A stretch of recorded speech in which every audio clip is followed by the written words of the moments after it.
So hello बच्चों, hello everyone. Topic है हमारा थर्मोडायनामिक्स। ठीक है, टॉपिक क्या है हमारा? थर्मोडायनामिक्स।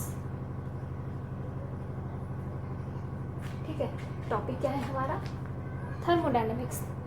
अब थर्मोडायनामिक्स में थर्मो का मतलब क्या होता है? थर्मो का मतलब होता है हीट, ओवरऑल यानी हीट या थर्मल एनर्जी। ठीक है, हीट या थर्मल एनर्जी।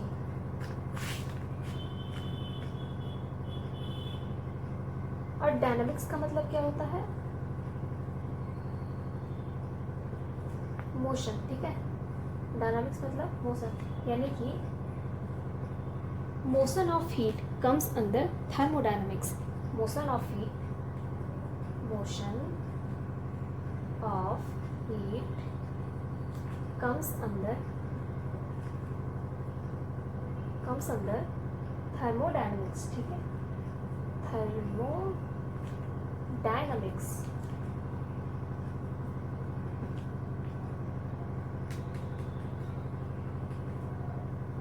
यानी हमने क्या बताया कि हमारा टॉपिक क्या है? थर्मोडायनामिक्स। थर्मो का मतलब होता है हीट और थर्मल एनर्जी, यानी थर्मो का मतलब होता है हीट या थर्मल एनर्जी। ठीक है, और डायनामिक्स का मतलब क्या होता है? डायनामिक्स मतलब होता है मोशन, यानी कि motion of heat comes under thermodynamics. यानी कि हीट का मोशन हम किस में अध्ययन करते हैं? थर्मोडायनामिक्स में अध्ययन करते हैं, यानी इसके अंडर आता है। ठीक है, जैसे हमने हाथ को क्या रगड़ा?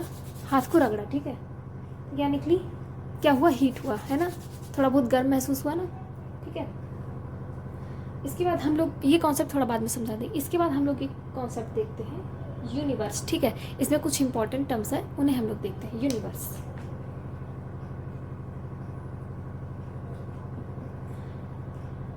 तो यूनिवर्स क्या होता है? All available space. ठीक है, all available, AVAILABL, all available space where motion of energy is studied. ठीक है, all available space where motion of energy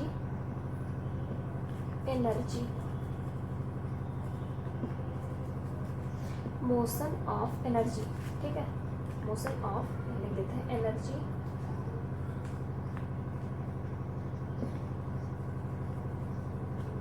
motion of energy is studied.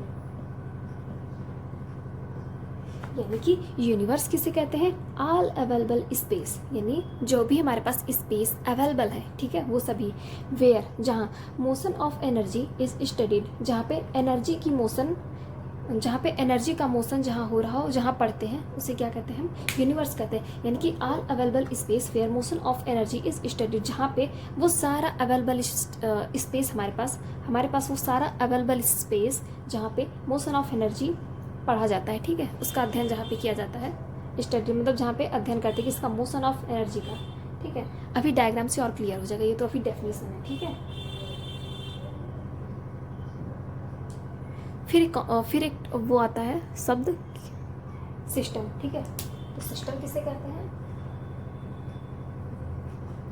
Part of universe under study, part of universe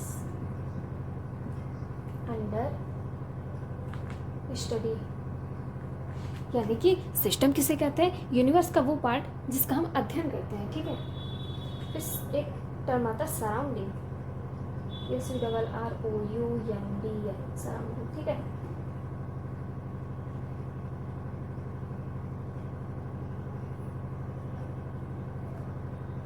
तो surrounding किसे कहते हैं? Universe accept system, यानी कि universe accept system. मतलब कि यूनिवर्स तो वो पूरा अवेलेबल स्पेस हमारे पास होता है जहाँ पे मोशन ऑफ एनर्जी का स्टडी किया जाता है। और सिस्टम किसे कहते हैं? यूनिवर्स का वो पार्ट जहाँ पे sorry part of universe under study, मतलब कि जिस भी पार्ट का हम यूनिवर्स के जिस भी पार्ट का हम अध्ययन करते हैं वो सिस्टम में आता है। और सराउंडिंग क्या होता है, जब यूनिवर्स में से सिस्टम को हटा दिया जाए तो उसे सराउंडिंग कहते हैं। जैसे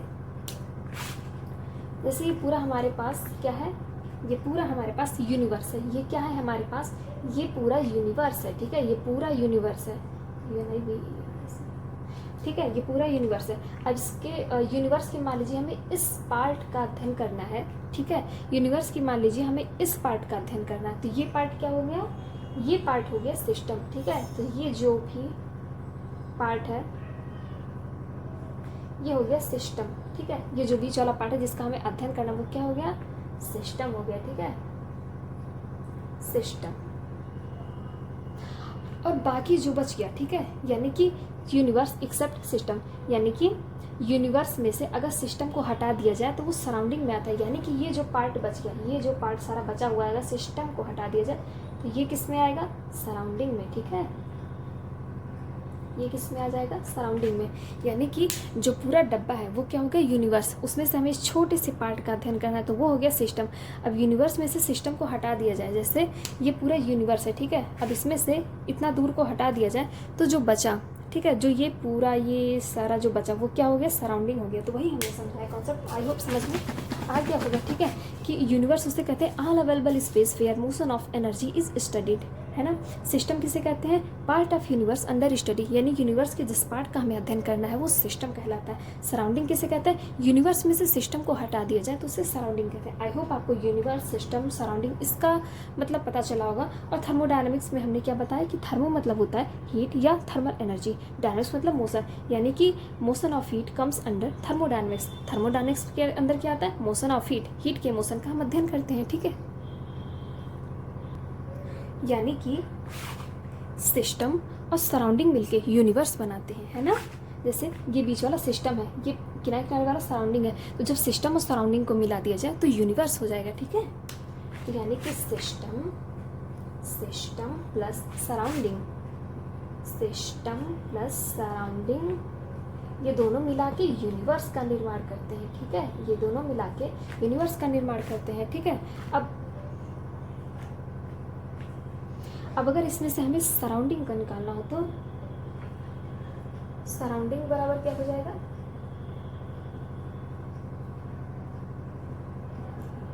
सराउंडिंग बराबर, ये तो हम जानते हैं ना, सिस्टम उधर जाएगा तो माइनस हो जाएगा, तो यूनिवर्स माइनस सिस्टम,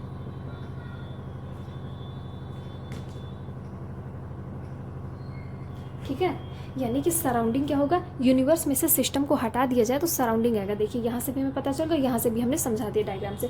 अब अगर हमें सिस्टम निकालना हो तो यानी कि यूनिवर्स क्या होता है, सिस्टम और सराउंडिंग को मिला के यूनिवर्स बनता है। अगर सिर्फ हमें सराउंडिंग निकालना हो तो यूनिवर्स में से सिस्टम को हटा देंगे। अगर सिर्फ हमें सिस्टम निकालना हो तो, अगर हमें सिर्फ सिस्टम निकालना हो तो यूनिवर्स में से इस सराउंडिंग के पार्ट को हटा दें तो हमें सिस्टम मिल जाएगा, ठीक है। यानी यूनिवर्स में से सराउंडिंग को हटा दिया जाए तो सराउंडिंग अगर हम हटा दें तो हमारा सिस्टम आ जाएगा। आई होप इतना समझ में आ गया होगा। फिर एक टर्म आता है बाउंड्री। बाउंड्री क्या होता है, बाउंड्री, ठीक है। तो बाउंड्री की डेफिनेशन अगर हम लिखें तो क्या हो जाएगा, surface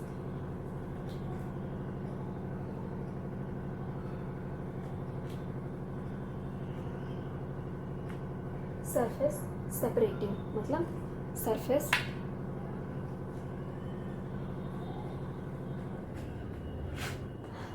separating system and surrounding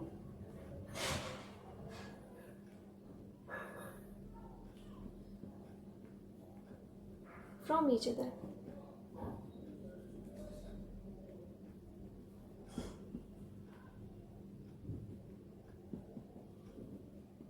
ठीक है,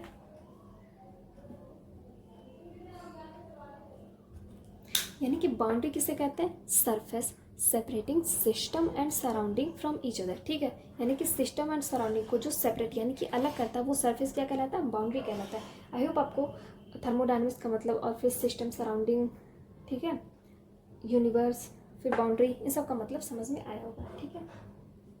फिर हम लोग देखते हैं कि टाइप्स ऑफ बाउंड्री, यानी कि बाउंड्री की टाइप्स कितनी होती हैं। फिर आता है टाइप्स ऑफ बाउंड्री, यानी कि बाउंड्री कितने टाइप की होती है। तो पहला, on the basis of existence, ठीक है, on the basis of existence, ठीक है, एग्जिस्टेंस के बेसिस पे कितने टाइप की होती है, दो टाइप की। पहला रियल बाउंड्री, ठीक है, रियल बाउंड्री, एंड दूसरा इमेजिनरी बाउंड्री, ठीक है।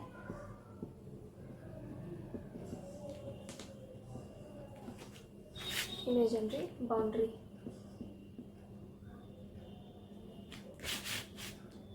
ठीक है। तो पहला क्या होता है, रियल बाउंड्री, दूसरा क्या होता है, इमेजिनरी बाउंड्री, ठीक है। जैसे मान लीजिए, इसे एक एग्जांपल के थ्रू समझते हैं। हमारे पास एक कप है, ठीक है, ये मान लीजिए हमारे पास एक क्या हुआ, ये कप है, ठीक है। हाँ, ये मान लीजिए हमारे पास एक कप है, कप में क्या भरा हुआ है, टी भरा हुआ, मान लीजिए, ये मान लीजिए चाय भरा हुआ है, ठीक है। तो ये सभी जो इसके वाल्स हैं, ठीक है, ये सभी क्या है, रियल बाउंड्री है। क्यों, क्योंकि तो रियल में एग्जिस्ट हो रहा है ना, तो ये सभी क्या है, रियल बाउंड्री है। लेकिन ये जो चाय का सरफेस है और यहाँ पे एयर है ना, तो इसके बीच में कौन सा बाउंड्री है, इमेजिनरी बाउंड्री। आई होप समझ में आया है ना। मान लीजिए हमारे पास एक ग्लास है, ग्लास में पानी है, ठीक है। तो ये सभी जो बाउंड्री है, ये सब क्या है, रियल बाउंड्री है, ठीक है। और जो ग्लास का सरफेस है, ऊपर वाटर और ऊपर एयर है ना, यहाँ पे हवा, वायुमंडल में हवा है। जैसे मान लीजिए आपके पास ग्लास रखा हुआ है ना, मान लीजिए आपके पास ग्लास रखा हुआ है, ठीक है, यहाँ पे पानी भरा हुआ है। तो ये सब जो इसकी बाउंड्री है, ये तो रियल बाउंड्री है, लेकिन हवा और इसके सरफेस के बीच में जो बाउंड्री है, वो क्या है, इमेजिनरी बाउंड्री, ठीक है। आई होप आपको रियल बाउंड्री और इमेजिनरी बाउंड्री समझ में आ गया होगा। फिर अगला टाइप्स ऑफ बाउंड्री, दूसरा हम देखते हैं। अभी तो on the basis of existence हमने देखा, और हम दूसरा देखेंगे on the basis of energy conduction, ठीक है, on the basis of energy conduction.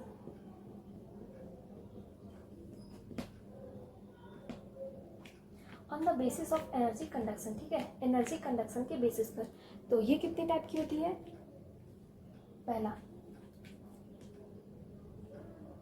Conducting boundary, ठीक है, पहला होता है कंडक्टिंग बाउंड्री। ये क्या है, टाइप्स ऑफ बाउंड्री। तो पहला हमने एग्जिस्टेंस के बेसिस पे देखा था ना, रियल और इमेजिनरी बाउंड्री वाला, और इसको हम लोग देखेंगे on the basis of energy conduction. Energy conduction के बेसिस पे बाउंड्री कितने टाइप की होती है, ठीक है। तो इसमें पहला कंडक्टिंग बाउंड्री, ठीक है, CONDUCTING, conducting boundary, conducting boundary, यानी कि कंडक्टिंग बाउंड्री किसे कहते हैं, कंडक्टिंग, ठीक है, यानी कि अलाउज पासेज ऑफ हीट, यानी कि एनर्जी थ्रू इट,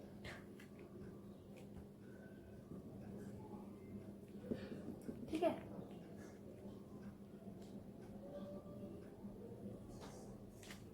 यानी कि कंडक्टिंग बाउंड्री किसे कहते हैं, allows passes of heat energy through it, यानी कि कंडक्टिंग बाउंड्री के थ्रू जो हीट या एनर्जी होता है वो पास हो सकता है, ठीक है। कंडक्टिंग बाउंड्री उसे कहते हैं जिसके थ्रू हीट या एनर्जी, हीट यानी कि यहाँ पे एनर्जी से मतलब, ठीक है, पास हो सकता है ना, उसे हम लोग क्या कहते हैं, कंडक्टिंग बाउंड्री, ठीक है। फिर दूसरा इसका टाइप होता है क्या, on the basis of energy conduction, ठीक है, एनर्जी कंडक्शन के बेसिस पे पहला होता है कंडक्टिंग बाउंड्री, दूसरा क्या होता है, एडियाबैटिक या इंसुलेटिंग बाउंड्री, ठीक है, एडियाबैटिक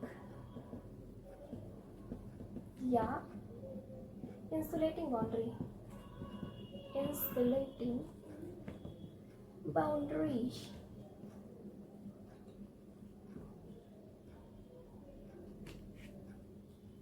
ये थोड़ा अजीब सा लिख किया, ठीक से कर इसको, बाउंड्री, ठीक है।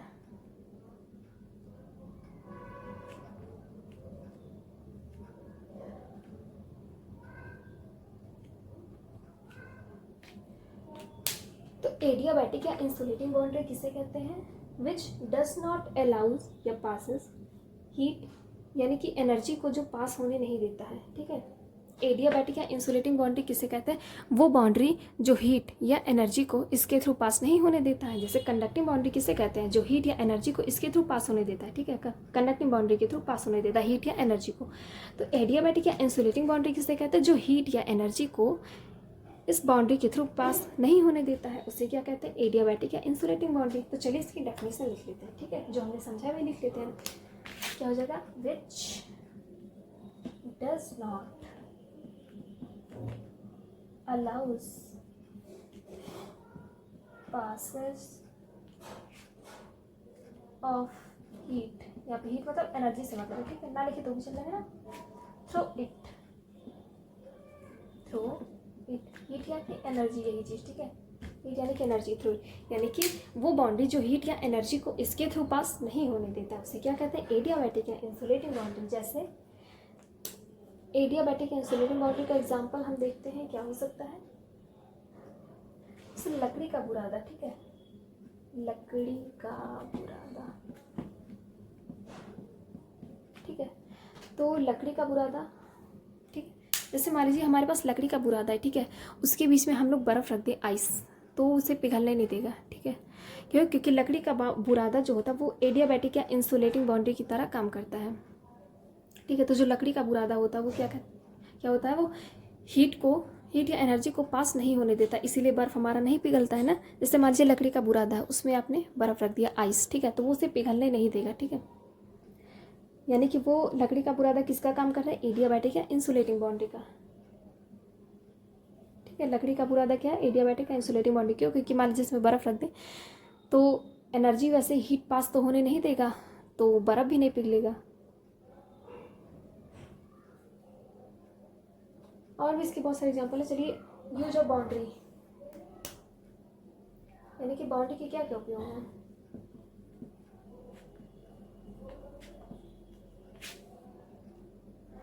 देखिए, जो भी बाउंड्री होता है ना, जो भी हमारा क्या होता है? बाउंड्री होता है, उसी से तो हीट आती है जाती है। जैसे हमने आपको पहले एग्जिस्टेंस के बेसिस पे समझा था, जो कि रियल है, इमेजिनरी वाला था, है ना। दूसरा हमने आपको बताया कि on the basis of energy conduction, है ना, एनर्जी कंडक्शन के आधार पर। तो पहला कंडक्टिंग बाउंड्री होता है, दूसरा होता है एडियाबैटिक या इंसुलेटिंग बाउंड्री। कंडक्टिंग बाउंड्री उस बाउंड्री को कहते हैं जिस बाउंड्री के थ्रू हीट या एनर्जी पास हो सकती है, उसे क्या कहते हैं हम लोग? Conducting boundary. एडियाबैटिक या इंसुलेटिंग बाउंड्री किसे कहते हैं? Which does not allows passage of heat through it, ठीक है, यानी कि जो हीट या एनर्जी को इस बाउंड्री के थ्रू पास नहीं होने देता है। जैसे हमने आपको एग्जांपल दे दिया, है ना। अब हम देखते हैं कि यूज ऑफ बाउंड्री, तो बाउंड्री का यूज़ कहाँ होता है? देखिए, जो भी बाउंड्री होता है तो उसी के थ्रू एनर्जी आती या जाती है ना, यानी कि transfer of energy between system and surrounding always happens through boundary, ठीक है। बाउंड्री के थ्रू ट्रांसफ़र ऑफ एनर्जी होता है, किसके बीच में? ट्रांसफ़र ऑफ एनर्जी बिटवीन किसके बीच में? सुनिएगा, system and surrounding always happen, यानी सिस्टम और सराउंडिंग के बीच में क्या होता है? ट्रांसफ़र ऑफ एनर्जी होता है, किसके थ्रू? बाउंड्री के थ्रू। तो ये लिख नहीं रहे हैं, पर आपको समझ में आ गया होगा, है ना। फिर हम लोग देखते हैं टाइप्स ऑफ सिस्टम। ये तो हमने टाइप्स ऑफ बाउंड्री देखा है, अब हम लोग देखते हैं कि टाइप्स ऑफ सिस्टम कितने टाइप के होते हैं, ठीक है। तो अगला हेडिंग हम लोग डालते हैं टाइप्स ऑफ सिस्टम, है ना। इसकी डेफिनेशन लिख दें, transfer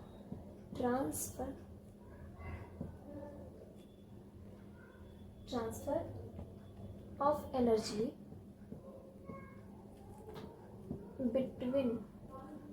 between system and surrounding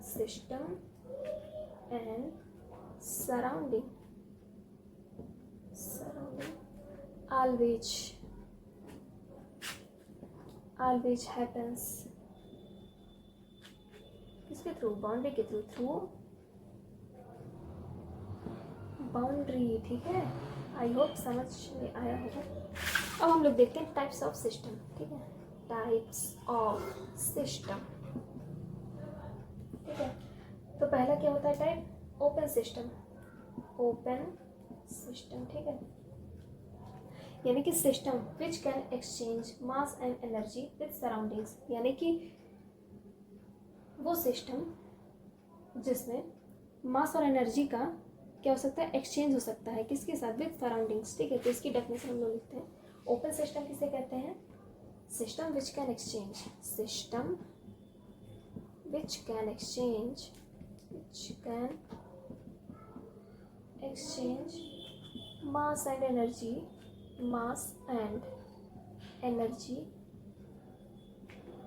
with surroundings, ठीक है, with surroundings, यानी कि जिसमें एक्सचेंज किसका हो सकता है, मास और एनर्जी का सराउंडिंग के साथ क्या होता है, एक्सचेंज हो सकता है, ठीक है। तो वो सिस्टम क्या कहलाता है, ओपन सिस्टम कहलाता है। जैसे टी इन ए कप, एग्जाम्पल टी इन ए कप, ठीक है। यानी अगर कप में चाय अगर रखी हुई हो, अगर कप में चाय रखी हुई है तो क्या है, ये चाय कुछ देर बाद ठंडी होगी कि नहीं होगी, हो जाएगी ना, यानी कि इसका वेट यानी कि मास भी चेंज हुआ है ना। और जैसे अर्थ यानी कि लैंड, और भी बहुत सारे एग्जाम्पल हो सकते हैं और बताएंगे।